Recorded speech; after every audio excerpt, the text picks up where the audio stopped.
тағдырыңды тамырсыздық індетінен қалқыла. Мазмұн жоқта мазмұнсыздық шыға келер ортаға.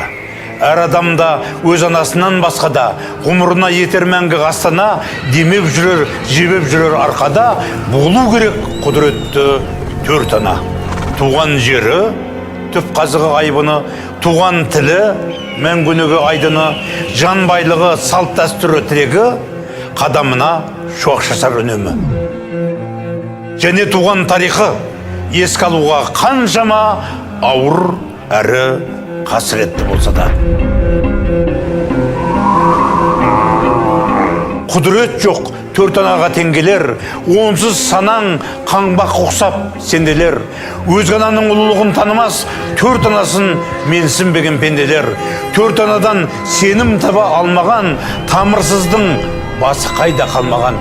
Төрт анасын сыйламаған халықтың ешқашанда бақ жұлдызы жанбаған.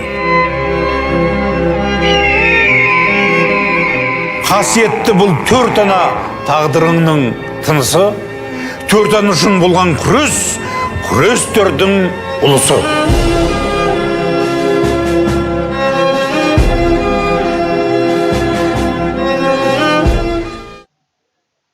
Мен жоғары инженерлік технологиялық колледжінің жоғары санатты қазақ тілі әдебиеті пәнінің оқытушысы Халилова Асылзада Бәділянова. Бүгінгі сабағымыздың тақырыбы Мұхтар Шаханов «Төрт ана өлеңі отырар поэмасы». Мұхтар Шахановтың «Төрт ана» өлеңін осының алдында тамашаладыңыздар. Ендігі отырар поэмасына назар аударайық.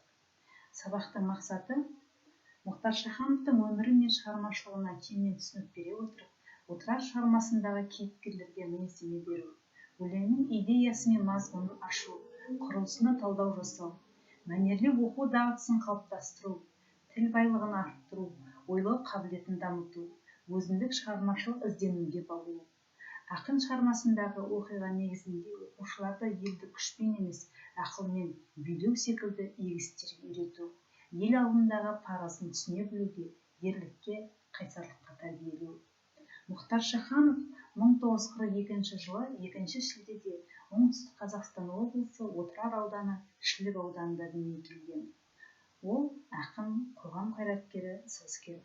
КСРО халық депутаты, КСРО жоғары кеңесінің мүшесі, Қазақстан Республикасының халық депутаты. 1993-2003 жылдары Қазақстан Республикасының Қырғыз Республикасында төтенше және өкілетті елшісі қызметтерін атқарған.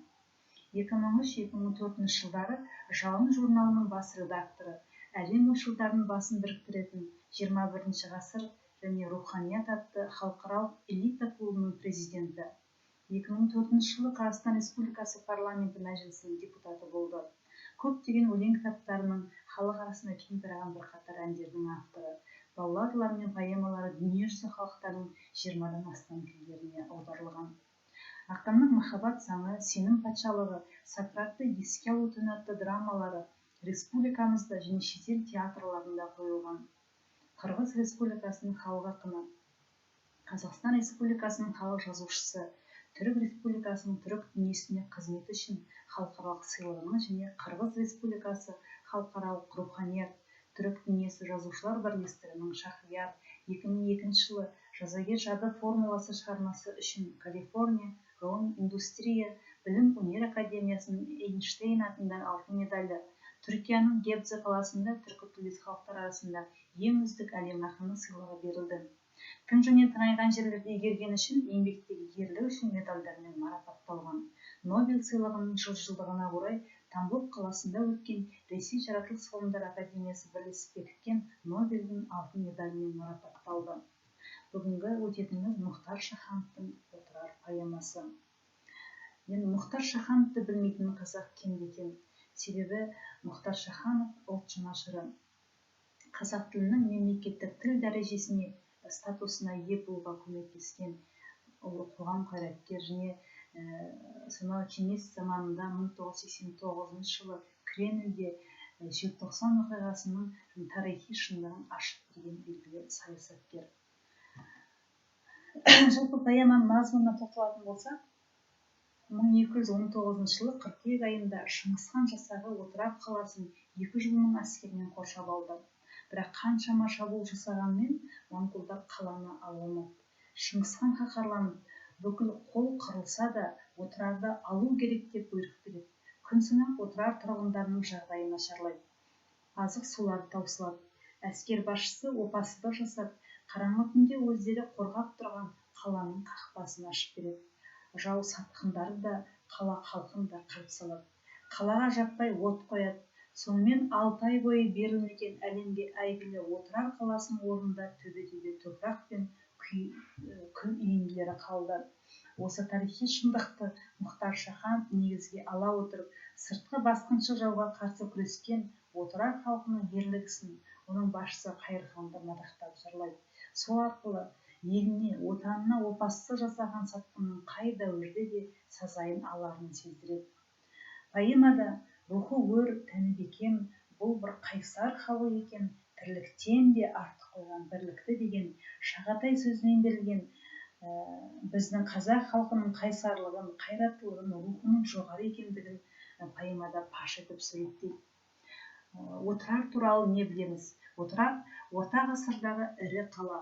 Ол оңтүстік Қазақстан облысы Отырар ауданына қарасты Темір ауылындағы теміржол станциясының солтүстік батысқа қарай 7 километр жерде орналасқан. Отырар 5-15 ғасырда Арал бойындағы көшпелі тайпалармен сауда жасайтын орталық болған.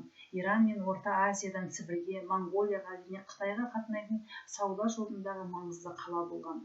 Кейбір зерттеушілердің пікірінше, қалада сол кезде әлемдегі аса ірі кітапхана және көптеген мешіт медреселер болған. 1218 жылы Хорезмшах Мұхаммедтің Отырардағы билеушісі Қайырханның әмірімен Шыңғысхан керуенінің саудагерлері өлтіріледі. Бұл Шыңғысханның орталық Азияға шапқыншылық жасауына сылтау болды. Тарихи әдебиеттерде бұл қырғын Отырардың ойраны деген атпен белгілі. 1219 жылы күзде моңғол әскерлері Отырарға жетті. Моңғол шапқыншылығы салдарынан Отырар қиратылып, қала тұрғындары қырғынға ұшырады. Отырардың қоршауға алынуы 1219 жылы қыркүйек айында 200 мың адамнан тұратын моңғол әскері Отырарға шабуыл жасады.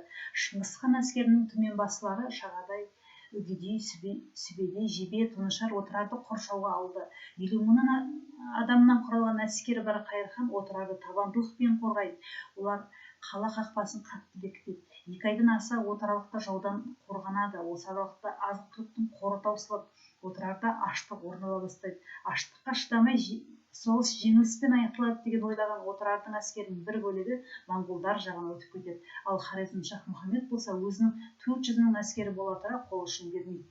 Отырардың берілуі. Қоршауда 5 ай бойы қалған Қайырханның әскерінде 20 мың адам ғана болады. 6 айға созылған соғыста шал кемпірлер мен балалар да табан тіресе шайқасты. Қала тұрғындар 2 ай бойы аш болып, бірақ қаншама шабуыл жасағанмен моңғолдар қаланы ала алмады. Шыңғысхан қаһарланып, бүкіл қол қырылса да Отырарды алу керек деген бұйрық беріледі. Күн санап Отырар тұрғындарының жағдайы нашарлайды. Азық сулар таусылды. Отырарлықтар туған қаласын қорғауға барынша әрекет етеді. Бірақ не пайда? Осы күндері адам ойламаған қайғылы оқиға болады. Отырарға Хорезмшах көмекке жіберген Қарашоқы деген қолбасы опасыздық жасап, қараңғы түнде өздері қорғап тұрған қаланың қақпасын моңғол әскерлеріне ашып береді. Қала тұрғындарының бірі қалмай өлтірілді. Қала осылай қирады. Сен білесің байдар бойынша, Отырарда әлемнің 7 кереметінің бірі Александриядан кейінгі екінші кітапхана болған. Екінші Аристотель Әл-Фараби осы қаладан шыққан. Қазіргі кезде Қазақстан Республикасының бас мүфтиі, шығыстанушы профессор Беріп Сәлімнің зерттеуінше Отырардан 21 Фараби шыққан. Қожа Ахмет Яссауидің ұстазы баптардың бабы арыстандап жерленген. Жалпы поэманың композициялық құрылысын тоқталатын болсақ, шығарманың басталуы 6 ай бойы Отырарды ала алмаған Шағатай, дамуы Отырардың күйреуі, шарықтау шегі Шыңғысхан мен Қайырхан арасындағы арбасу, шиеленісуі Қайырхан мен қария арасында әңгіме, Қайырханның тілегі, шығарманың шешімі қарияның баланы құтқарып жіберуі.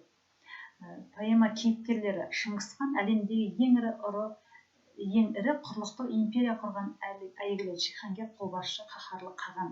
Шағатай Шыңғысханның баласы, Қайырхан қолбасшы, Фараби мен Яссауидің жырларын дәріптеуші батыр таратылған. Қарашоқы сатқын отыратын қақпасын ашып берген. Қария Қарашоқы сатқынның әкесі. Енді поэма бойынша төмендегідей тапсырма беріліп тұр. Бірінші тапсырма, сұрақтарға жауап береміз. Бірінші сұрақ, сатқынның әкесін алдырып Шыңғысхан не туралы сұрады? Екінші сұрақ, қария не деп жауап берді? Оның жауабына қандай адам екенін білуге бола ма? Үшінші сұрақ, Қайырхан өлім сағатын күткен сәтте не деді? Нені армандады, ол арман орындалды ма? Екінші тапсырма, осы шығарманы арқау ете отырып Мұхтар Шахан не айтпақшы болды деп ойлайсыңыз? Үшінші тапсырма, Мұхтар Шаханов кім?